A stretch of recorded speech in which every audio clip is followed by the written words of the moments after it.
Live, finally. Thank you very much, everyone. I'm so excited for today's interview with Dan Sfera. Hello, nurses, researchers, and aspiring researcher, and welcome to the Nursing Cultural Salon. This podcast is entirely dedicated to nursing diverse culture and hosted by Nurses Move, this channel. If you don't know me, my name is Dina Paoloni. I'm a clinical trial nurse based in London, UK. I am an Italian expert nurse and an international career coach for nurses. We are live streaming on my platforms today and Guru Nation platforms, as I am interviewing our special guest, who I'm very excited to introduce you to. I am so thrilled to have him here on my channel. This is because our special guest today has made significant stride in both education and empowerment in clinical research industry. Co-founder and site director on Yuma Clinical Trial. Our guest is also passionate about bridging the gap between clinical research and healthcare professionals. Her guest collaborated with clinicians and specialists to make clinical research studies more accessible. Over the past 30 years, he has gained experience in clinical research with experience in clinical development, site management, and patient recruitment. He's mastered a variety of skills that align seamlessly with nurses and research challenges. The thing that sets our guest apart is how committed he is to education and empowerment. He runs the Clinical Trial Guru, a website where they is explain clinical trial in plain English, offer tips, interview with industry leaders, all in order to help professionals like you and me, I'll tell you later on, to get the knowledge we need. But it doesn't need end just there. He's also co-author of the Comprehensive Guide to Clinical Research, a guide to clinical research basics and best practice. Is committed to education, continues with the co-founding of online academy like the CRA Academy and CRC Academy, designed to equip nurses and researchers in general with clinical research skills. In recognition of the importance of diversity and inclusion in research, which I love so much, then our guest co-founded Latinos in Clinical Research, providing networking opportunity and opening doors for career advancement. This platform is become for increasing diversity in clinical research. So let's chat about clinical research through the lens of international nursing in research with our esteemed guest. It's an honor to have him in Nursing Cultural Salon, and we share the journey and insight will resonate deeply with our audience. Ladies and gentlemen, please help me introduce Mr. Dan Sfera, the clinical trial guru. Yeah, thank you, Dina. Hello, Dan. That's amazing. Amazing intro. Happy to be here. Nurses are so important in this industry. Healthcare workers in general are, but especially nurses, they have the greatest opportunity, and most of them don't even realize in research. So you can make up for a lot of lack of experience if you're a nurse, specifically a RN, BSN. And like Jane says, many nurses really want to go into clinical research. They just don't know how. So that's why we created a few of our products, programs, but CRA Academy specifically for nurses. But you can do it for free also. You just have to get networking, meet with people like you, Dina. I'm glad there's people like this that exist, like you, and especially in Europe, where it seems like there's less networking there than in the States, but there's plenty of resources there as well. So, yeah, nurses are the ones that really need to hear this. And also ancillary positions like medical assistants and certified nursing assistants, but specifically registered nurses. Uh, they don't even realize how valuable they are. Yeah, it's true. Um, I would like to tell my audience to stay tuned just before I start with the with the question. As this interview is very important for international nurses, as I said, as I explained in my video. And if you're already watching this on YouTube, you can actually find the link of the video in the description below. As a nurse, you can move abroad in three different ways: as a registered nurse with license, as a student nurse, and as a pre-registered nurse working with a lower role or actually in research. And this does not necessarily require a licensure. So stay with us. We will talk about this in a minute. This is very important to you. So then, again, thank you very much for being here. I'm so excited. I learned so much from you. I actually passed the interview with my clinical trial role. I've got a mentor. She's very helpful, but a lot of information actually came from your YouTube video. So thank you very much. That's So awesome. we're looking forward to getting to know the person behind this impressive journey in clinical research. Could you give us, please, a more personal introduction? I'm curious about what motivates you and what pivotal moments have shaped your passion for clinical research. Please describe Mhm. your journey, highlighting the milestone.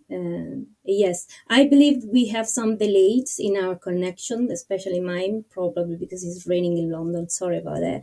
But yes, please, can you give us your insight? Thank you. Yeah, I mean, I think now what motivates me really is the opportunities, the specifically for the underserved in certain communities. We opened a research clinic 2 years ago in a border town in Arizona, Yuma, Arizona, which is on the Mexican border. Uh, Extremely underserved. Never research has never been done here before, outside of a few oncology studies. And I see this across the country, and certainly if I'd look far enough across the world, but just in the United States, there's so much opportunity as far as diversity is concerned for underrepresented minorities to participate in clinical research as patients. And then from the career side, it's the same thing. It's career underrepresentation. First of all, it's a shortage of workers in our industry. We're very lucky. In other industries, they're going through layoffs. Our industry is not safe exactly from layoffs. Big pharma and some CROs have been doing layoffs too, but and certainly some of these technology vendors, but the core jobs, CRA, clinical trial nurse like you are, study coordinator, trial master file, these jobs are in demand still. So my what motivates me now is I realize there's a lot of people that don't know about these opportunities, whether they're patients on the local community side or other owners, other potential like research clinic owners that want to start a site in an underserved area, or nurses that want to work. You know, they're tired of hospital work and want to do something a little less maybe stressful, but a different kind of stress, I say, is research. But certainly one with more career advancement opportunities that I've never seen before. And I'm lucky enough to have been in this industry since 2005 full time. So I haven't seen too many other industries, but I've heard and seen industries where they're very cyclical. And this one seems to be the most consistent that I've found, and it's a subsector of healthcare. Healthcare is already supposed to be stable, but it's not free of its stresses. But research is stable, Yeah. different kind of stress, and the supply and demand ratio is in your favor as a potential employee. So yeah, now I'm like really excited just to raise awareness for people that want to work at sites, they want to start sites, they want to manage their sites better, or they want to change their career and get into this industry. So that's kind of what motivates me today. And I really following you because I'm international career coach for nurses, and I help nurses to move abroad is actually research is one opportunity for nurses with stress and burnout, because they can move abroad and release their burnout in a certain way, but move abroad also in research, so they can really still using their skills, but in a field that help them to explore new opportunity, but also relieve stress, if we can say that. Yeah. And what Jane said is important. Jane here said many recruiters argue that being a nurse does not give one the knowledge on clinical research. Of course, Jane, this is the problem, all right? Because people finish their school. I mean, look, masters of public health and a registered nurse. So people like you, not Jane specifically, but people in your situation are thinking, okay, I already did enough school. I already did enough learning. The recruiters should just recognize my worth. Well, let's think about what these recruiters are hired to do. Okay, these are not people that just work at companies directly. These are people that are hired by either CROs or pharma companies to find experienced people. So the first problem is you shouldn't be talking to recruiters. That's your first problem. You should be talking to people like Dina. And I know it's not Jane. I'm just using her question as an example. Jane knows what she's doing. But there's people like her that are wanting to get into research, right? You shouldn't be talking to recruiters. Recruiters don't want to talk to you. Recruiters are not getting paid to get somebody with zero experience. What kind of job would you like that? What a great business I could open myself. If somebody's going to pay me to refer people with no experience, amazing. Like, I'll just go to the nursing schools and get everyone that comes out of class and put them in a job. Like, I don't even have to go anywhere. They want experience. So if you're in this situation, you first thing you got to understand is the learning is not over just because you're done with school. Like, that's not even that's not real learning. Learning is what comes after.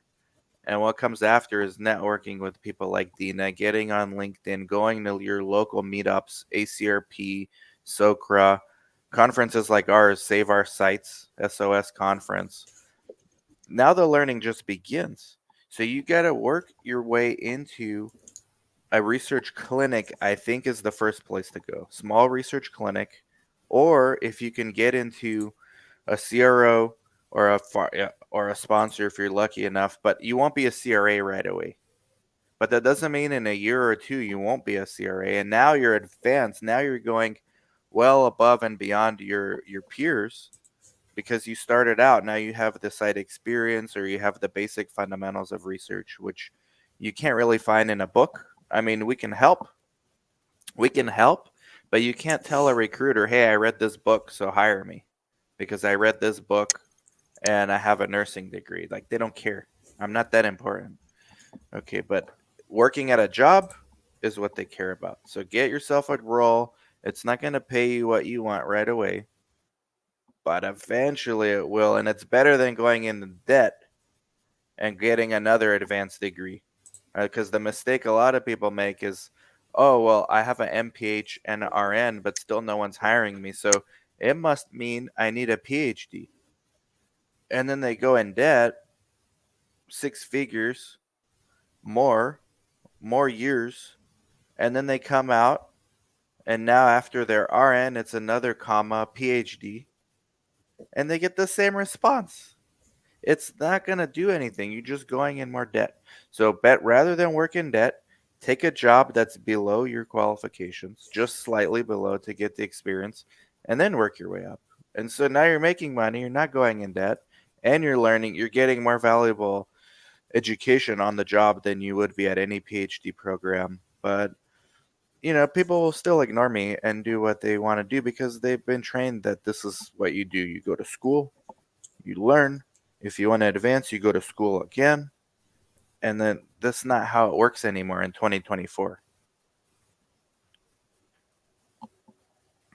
Well, it seems we have the same problem then, because especially for a recruiting agency, what I always say to my clients, as you said, recruiting agency, they work for the clients, which is the hospital organization. They don't care what you want to do with your Yeah. career. They just need to hire a certain number of nurses. So if you are a nurse, my audience is nurses today. So if you are a nurse who want to do your career abroad, you're interested in research, you're not going to get anywhere with recruiting agency. You need an international coach that help you in research. And you kind of anticipate a lot of questions that probably are going to ask, but because I wanted to talk about your book, and I wanted to talk about, you actually done a video about this topic. Can I go in research? Do I need a master to go in research? And you made that video no long Yeah. time ago, yeah, I just which is made a a new very one. It's gonna interesting come out. video. You answered so many. Yeah, I get asked this question so often that I made a new one. It should Yeah. be releasing soon, like in a few days. But it's amazing how I still get asked the same question over and over. And we've really been trained as a society to believe that more education is our ticket to a career. And it's really not. I think it reaches a point of diminishing returns, especially once you're an RN. I don't think you need more education. I think you need more experience.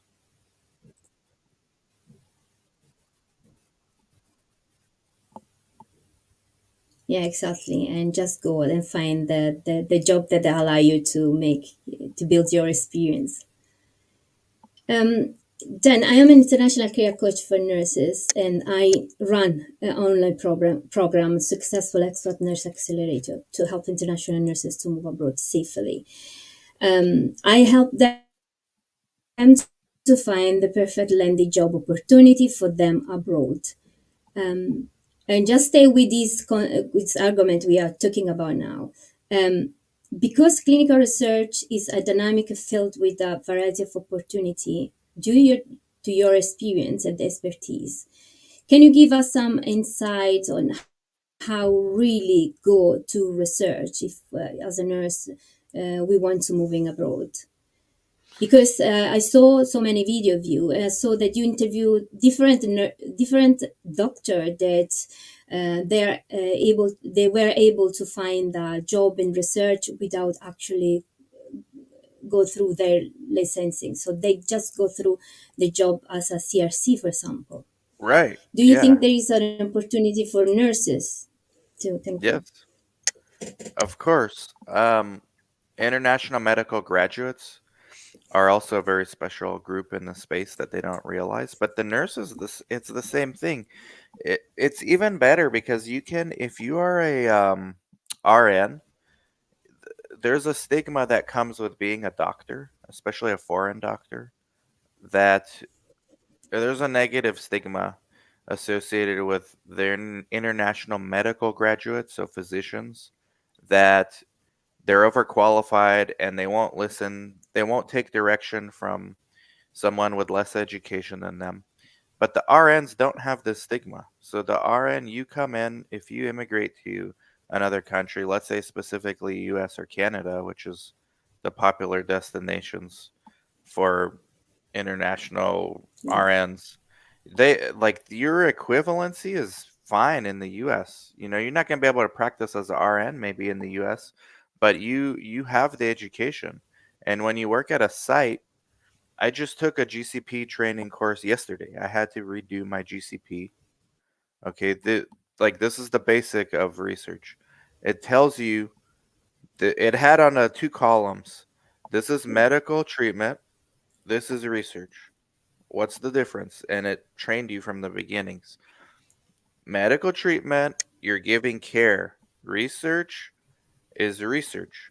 So that RN, the nursing, okay, if you immigrate, your license is not good to give care anymore in whatever country you go to.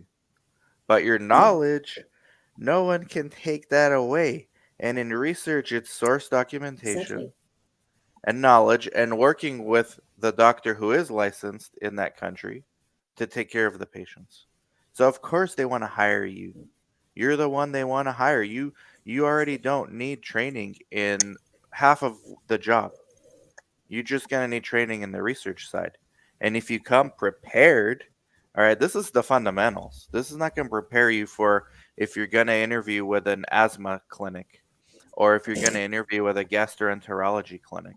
You have to go clinicaltrials.gov and research like crazy those indications. All right. Well, what's irritable bowel syndrome? Let's look. You're already a nurse, so you know, and you know the conmeds, but let's look at the research assessments. Okay. Do you know what a PHQ-9 is? I'm forgetting some of the gastro assessments that are specific to research, but every indication has specific assessments that are used in research much more than standard care. So that's where you have to learn. That's the stuff you have to teach yourself. And but you already have an advantage because you already understand mechanism of action. You already understand concomitant medications. You already understand lab results, how to look at it. Right? You don't need to be licensed to do that stuff. You're doing it under a research setting with a PI who's looking at who's supervising it. But compared to someone who in your same position does not have that background, you're extremely attractive candidate, but you have half of it. Now you need to go learn the research specific side of it. Clinicaltrials.gov, absolutely free. You want to name any condition right now? I'm on clinicaltrials.gov. I bet you if you're new to research and you've been a nurse, there are assessments that are used every day in research that you have never heard about. So, what a good Mm. idea before your interview to go learn about those things before you interview. And then when you interview, you say, not only am I a nurse, but I understand what's a PHQ-9. I understand what's a CSSRS. I understand all these how these things work in research. And then you could probably go a step further and get yourself certified on some of these things. So there's a difference between those who want it versus those who say they want it versus those who think they deserve it, right? Those are three different camps. Oh, yeah.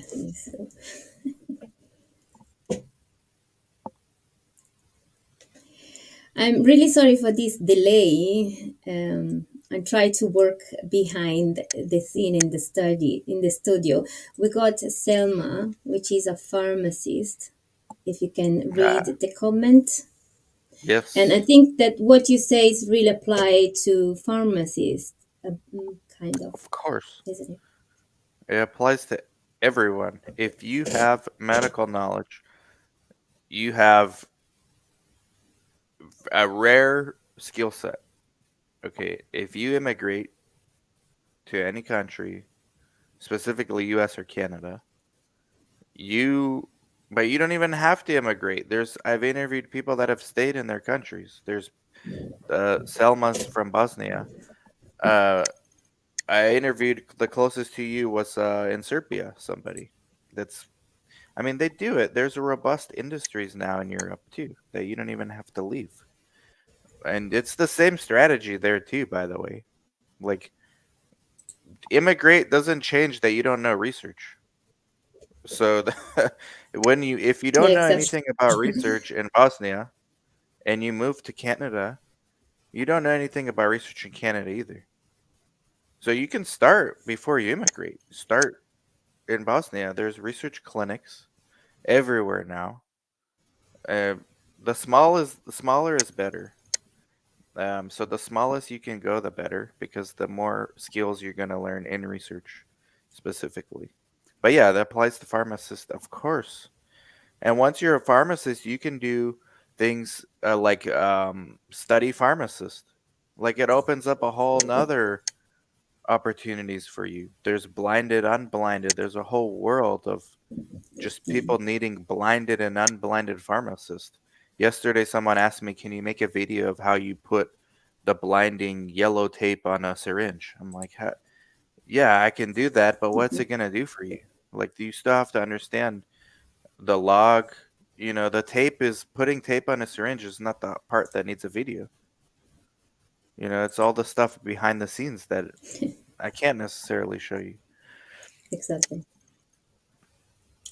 So let's say if I understood, for someone who want to move abroad, if nurses, pharmacists, doctor, the first thing to do is start to learn, gain some experience in your own country in research, Yeah. learn good clinical practice, for example, and then you can try to find someone, a sponsor that they can help you to move abroad, starting working in research even before Yes. actually thinking about gain your licensing abroad. And then if you want to continue research, you can go in your career ladder in research.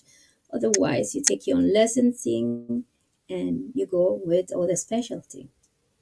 Yes. I'm trying to find a video I did with actually with a pharmacist from Brazil.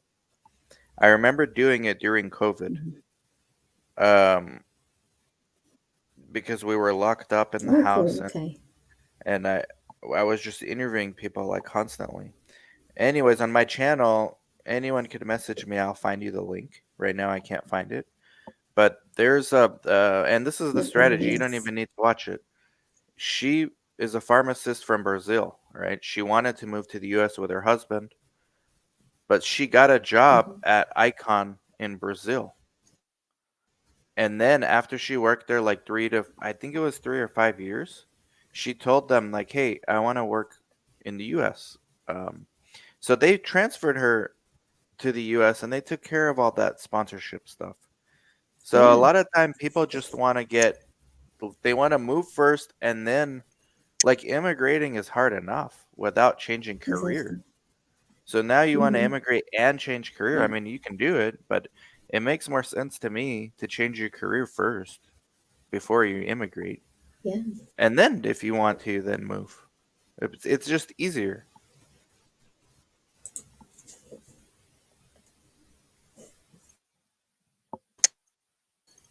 Is there's a plenty of opportunity on your country too, because research is developing in every country, not just USA or Everywhere. Canada or UK. Everywhere. Well, there are some problem. I come from Italy, and there's a yeah, but I mean, I'm next to Mexico. There's problems there I too. The really regulatory is slow, but there's people in Mexico. They have a huge industry now.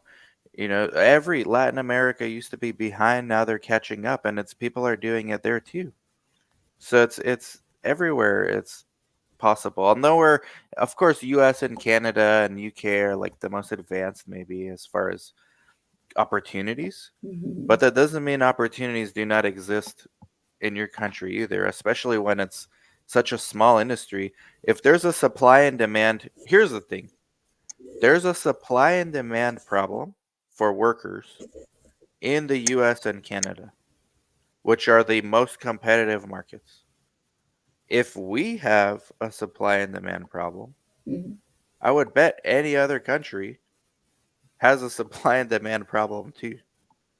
Because it's just like there's more people in those busy countries. So it's the same thing. It's supply and demand everywhere.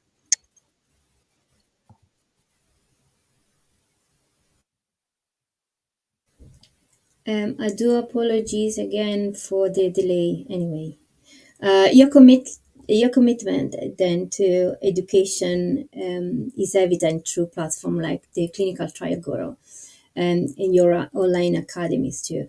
How do you believe empowering nursing and researcher with a deeper understanding of clinical research contribute to their career advancement? Also talking about salary.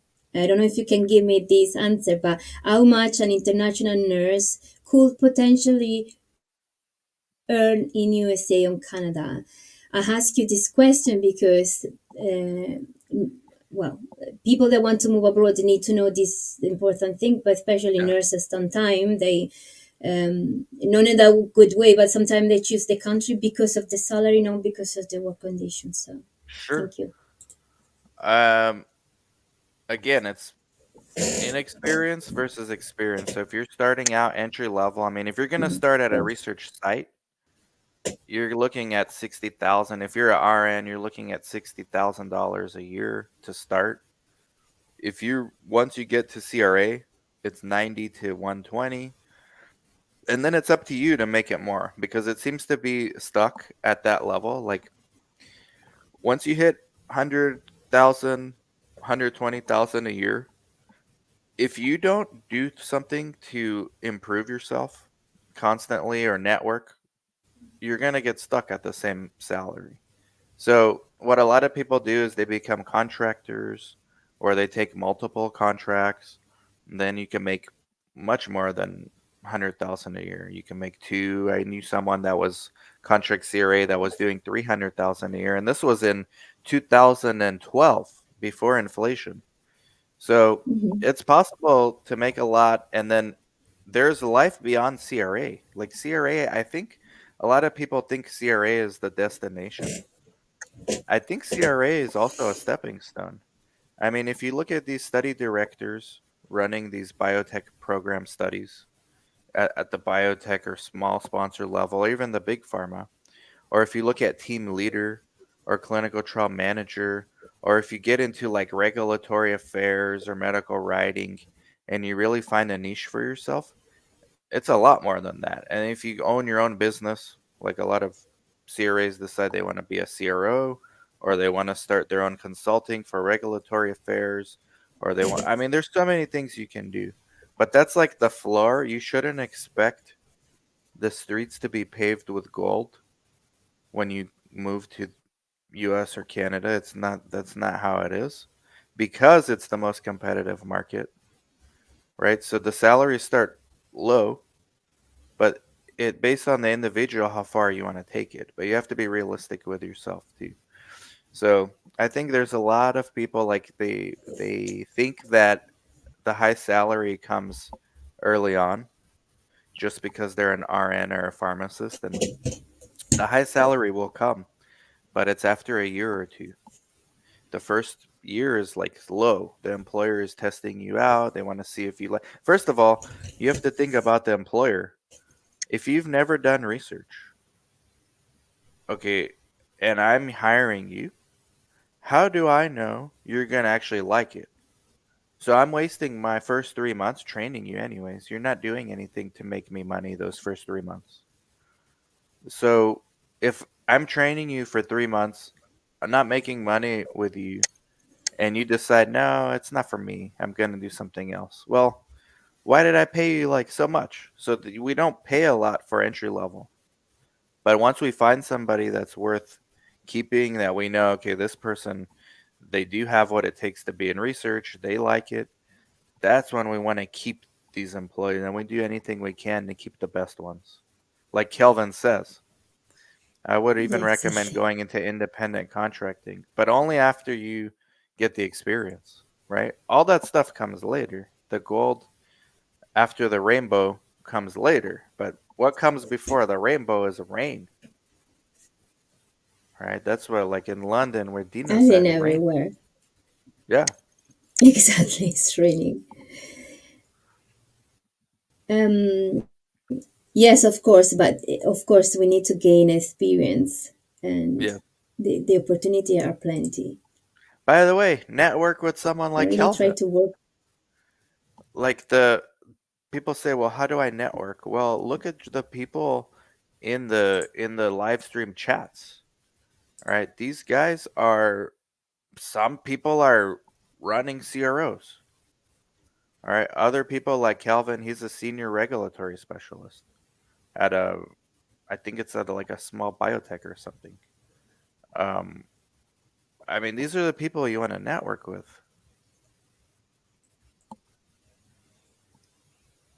And I've done a video about networking and research with Sister Rosalie Mekbo. If you want to watch out, it's in the YouTube channel.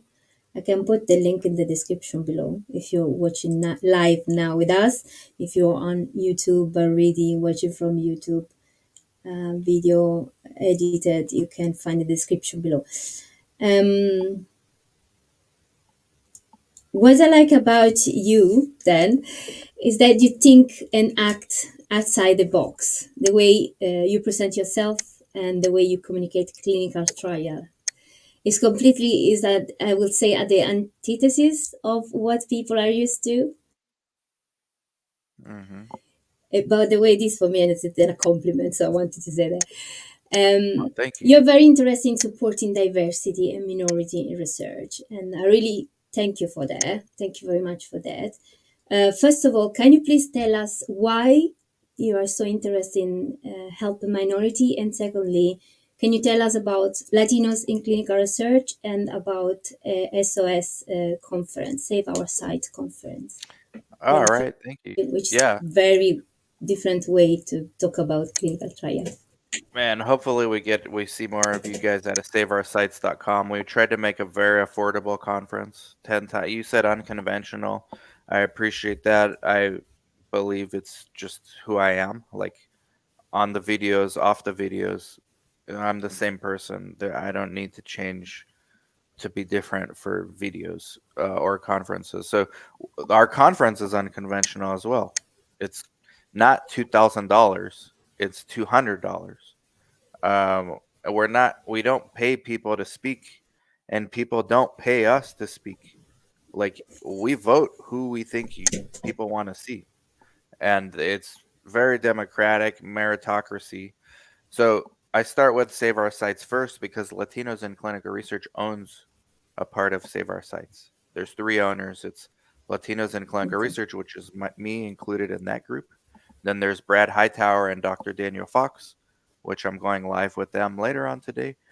So we'll be live a lot, guys, today. But disparities in Sounds this good. country, this country specifically Latinos, but if we talk about African Americans and Hispanics, they've been marginalized, underserved.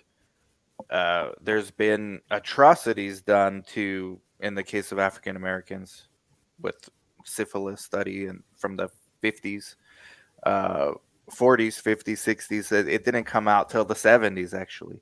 So there's a natural distrust amongst African Americans, and then when it comes to Hispanics, there's a distrust because in Latin America, healthcare system used to be fairly corrupt. I think that things are changing. It's getting better, but it used to be relatively corrupt. There was a lot of snake oil salesmen. So when the Hispanics immigrate to the United States, there's a distrust that they bring with them to healthcare. And myself and a few others from Latinos in Clinical Research, we're trying to change that. So we open sites in underserved areas along the border, and it's just educating the community because the US is increasingly becoming more Latino. I think it's like 30%. It's projected to be half in a few decades. So it's important that we study these drugs that we're going to prescribe on everyone. And it's so important. It's not just nice to say anymore. The FDA says we will not approve any more drugs unless it's reflective of the population that's going to take it. So then the Of industry course. said, oh, well, we have a problem because 90% of our trials are Caucasian.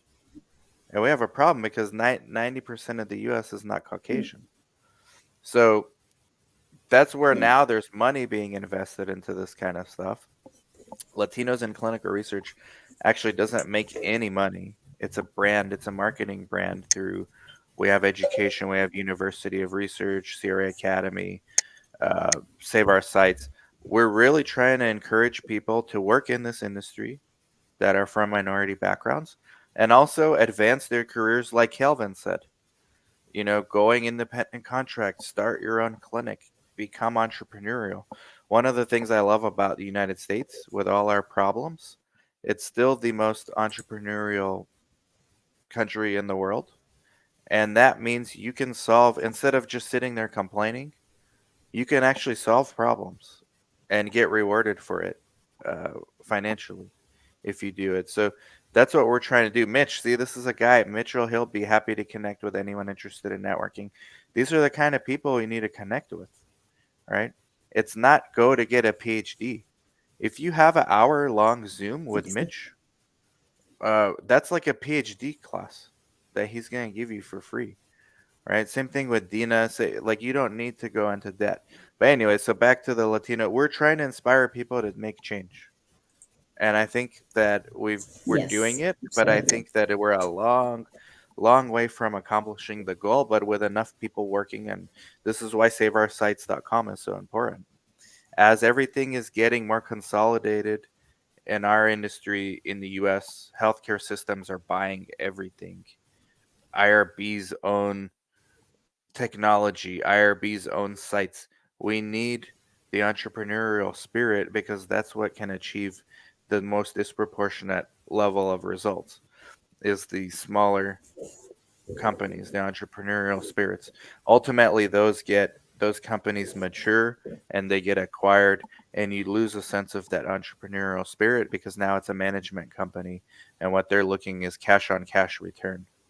But early on, this is who you want to work for, by the way, too, are these entrepreneurial spirited companies. And I think the United States is the best place for that, obviously, but just because of the way our society incentivizes risk and reward. Um, but I mean, again, you can do this anywhere. There's entrepreneurs all over the world. I was a CRC. Our company got bought by a I UK try company. to, See, literally yeah, what I said. I literally said, I didn't read this, and this is what I said. I Our just try company got to bought. share. Yeah, our company got bought by a UK company and drastically changed our days. It wasn't appreciated anymore. No family time whatsoever. Now the core tenure plus CRC left. Of course they're gonna leave. Of course, because they're no longer entrepreneur there. The entrepreneur sold. Thanks. I took the risk. Now I get the reward. Good luck to the new owner. Good luck keeping these staff happy. And if you're smart and you work at that company, you're gonna move somewhere else, or they're gonna promote you and pay you double. So either one's a good situation. Personal branding, yes. Kelvin, absolutely right. What Dina's doing, everyone needs to do.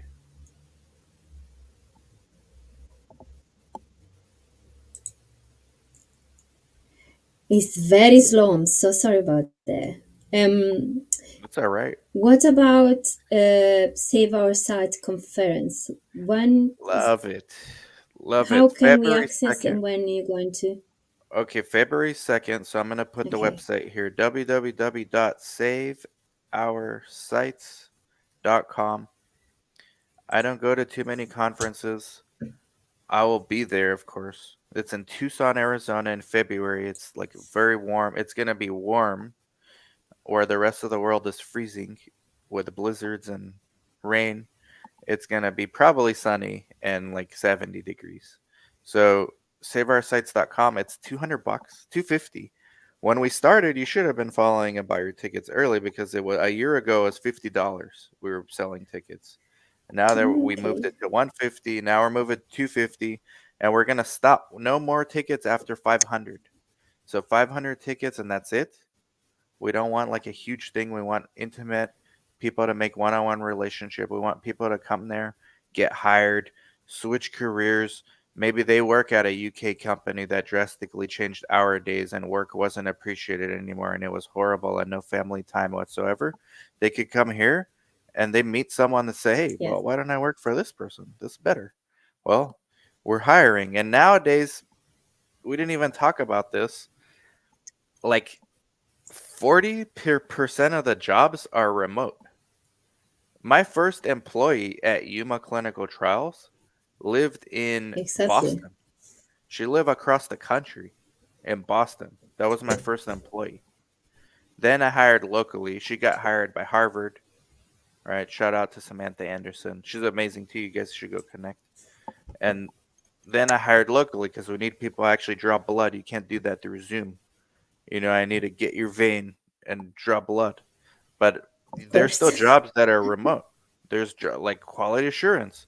The person monitoring my studies right now doesn't live in Yuma, and they're using our e-source and doing QA, quality assurance, quality control. There's a lot of remote jobs, and there's, by the way, we didn't even talk about side jobs. There's a Yeah, lot of exactly. Not opportunity yet. for side jobs, guys. You just have to. No one's gonna give you this stuff. You have to go find it. People say, "Well, I applied to 100." and nobody's calling back. Yeah, you're applying. Don't apply. Go in person or go on LinkedIn or go network. Go look at Kelvin and Mitchell. What Mitchell just posted is he said this is a CRA that's been doing this for like over a decade. He wrote, not me, he wrote, happy to connect with anyone interested in networking. How many people do you think will actually connect with him? Let me take it. Like maybe There five? we go. Maybe five people, right? And but how many people are going to apply to every job they see on Indeed and Monster? Like 5,000 people. The math doesn't make sense, guys. And you We need guys to are too change smart the to know that this habit. math doesn't work. Yeah, we need to change the habit. We need to change the mentality because people are used to apply for a job in a certain way. Like international nurses want to move abroad, they just go through a recruiting agency. They don't look by themselves in search of their best opportunity abroad. So what I try to do too is change the mentality, educate, empower international nurses and find their best position abroad for them. Yeah. Kind of the same And thing you do in a different field.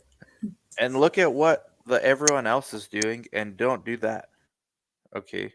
Like you know how easy it is? I go to indeed.com right now or on LinkedIn and just go jobs and On LinkedIn. research and just click a button and apply to everything. Well, you know how many people are doing that? That's easy. I mean, you could do it if you don't do anything else, do it. Maybe you get lucky. But what no one's doing is messaging Kelvin and messaging Mitchell and messaging Exactly. other people on LinkedIn and saying, "Hey, how did you do it? What how can I help?" or come to SOS and talk in person to other people. "Hey, I want to do what you're doing." I guarantee if somebody comes to SOS that wants to work in research, wants it enough to fly to Tucson and then meet with people, they're going to be in a much better position at the end of that event. They might even have a job offer lined up.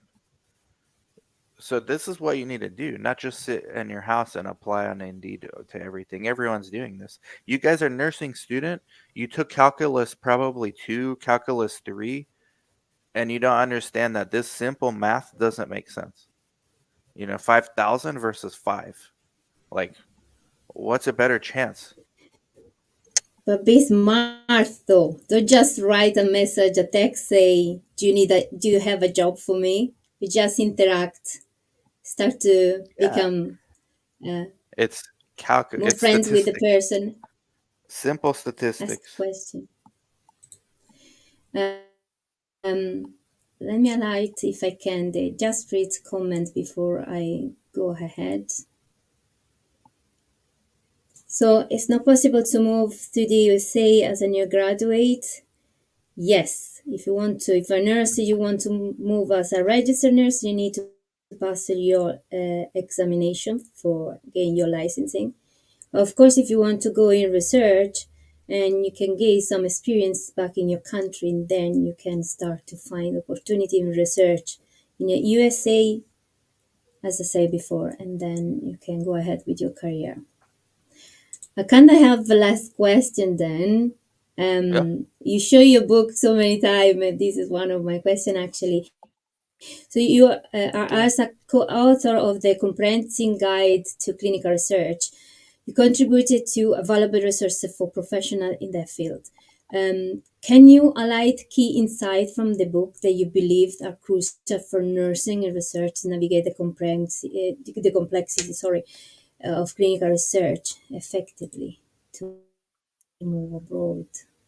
Thank I you. think yeah, so this book has like no filler. Everything is meant for, and it's perfect for nurses because you guys are sharp. You guys know, you've learned so many complicated things. This industry is actually not that complicated. It just appears to be complicated. That's the thing about research. It's actually not complicated. But it seems like it. If you read the regulations, the code of regulations, you're like, overwhelmed. Well, look at all these regulations. It's really simple stuff, guys. You don't GCP.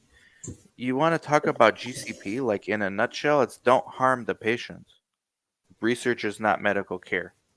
That's in a like one sentence GCP. But when you go through all those regulation, it makes it complicated, right? Now, I think everything is important. Chapter 1, a bird's eye view of the clinical research landscape. Chapter 2, phases and design. Chapter 3, regulations. Chapter 4, site level dynamics. Chapter 5, monitoring.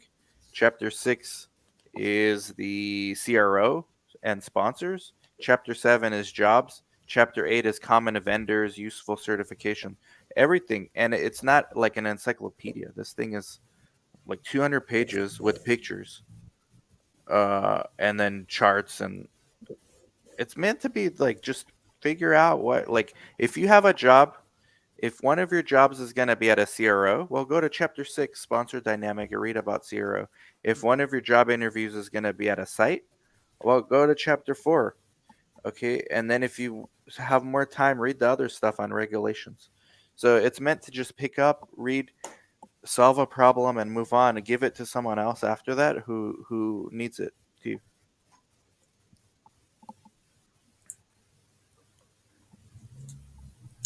Um, I really thank you so much for your insight then. And I have the last question for you. Can I just allow some comment here before I go, please? Yeah. Yeah. Sorry again for this delay. It's raining in London, and this is make things not easy. That weather. You got a glass of Earl Grey. Yeah, I will also find a remote QA when my team went on vacation and resolved almost 10,000 serial issue over 10 days. I love I it. would love to find a remote QA when my What do you team went on mean? I don't vacation. understand this. Sorry. Yeah, no, I understand. I would love to Sorry, I find don't a remote understand. QA. Yeah, this is needed. This is exactly what I'm talking about. I would love to find a remote quality assurance position. When my team went on Oh, vacation, I okay. resolved almost Yes. 10,000 query issues in Sorry. a mere matter of 10 days. You should make a video about this and tag Creo, and then they will share it. And then somebody's using Creo. I believe like Raymond's not here, but like 20,000 sites using Creo around the world. Like maybe one of them needs help. I don't know. Like maybe one of them needs help. And if you put that on your LinkedIn as well, like Creo expert, people are looking for people like you. And you can find it. See, it's not about applying. Where would you find a job like this? This is a perfect example. You won't find a job like this. You can search for a year on Indeed. You won't find a job because no one's posting, we need help with our Creo. But you can find these people through Yes, true. who's following Creo. Creo probably posts who their sites are on their website somewhere in the marketplace, or you can ask, or you can find in these comments people mention Creo, and you can just network with 100 of these people until one of them says, you know what, we actually need a QA. I almost need to hire this person. I have someone doing this though right now, but a year ago I didn't. So I know there's other, and I'm a small site.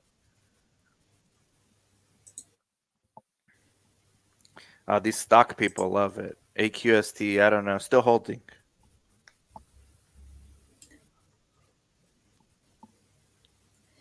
I have first degree in psychology, master in public health with 10 years experience in social research. Can I transition into clinical trial research field?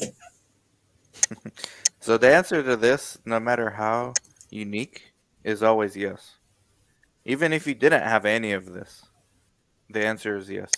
I don't even need to see the first words. I just need to read the last five. Can I transition into research? It's yes, is the answer all the time. Exactly. It's a matter of knowing. Now, does somebody care? Maybe they care because their master's degree is actually useful at a lot of sites for psychiatry. They need master's degree people to do psychometric rating scales, especially if you did social research, you have some experience. Of course, there's transferable skills, but it's not like it's that valuable. It's very different, social research and clinical research. It's not as valuable as you think. I think that's a theme that more people need to hear. Your background is not as valuable as you think. So you need to work. I think people look for excuses of, well, do I have to do everything you just said because it sounds difficult if I have this? And the answer is still yes. It's always going to be yes, you need to.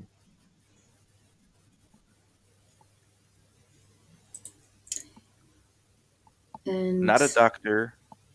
And AQST is biotechs are getting hammered, but I will still buy this stock.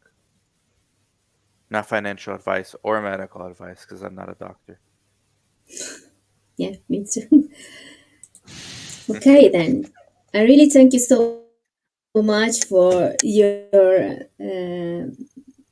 your presence in this channel. If you people like the video, I encourage them to subscribe to the channel, to all the channel. But last question for you then: which is your advice to international nurses in general? Beside everything we already say till now, what is your advice to my audience today, also for yours audience? Thank you very much. Find 100 people on LinkedIn that are already doing what you want and talk to them all.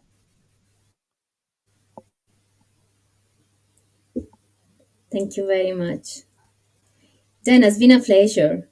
I really, really enjoy. I hope you did too, Thank you. and Yes, your of insight a course. bit so appreciated. It's good topics. Thank Thank you, you very everybody. Go much. follow Nurses Move right now. Thank you very much. Thank you everybody to come and listen to us for this podcast. I really appreciate. Take care, everyone. Thank you. Bye. Bye bye.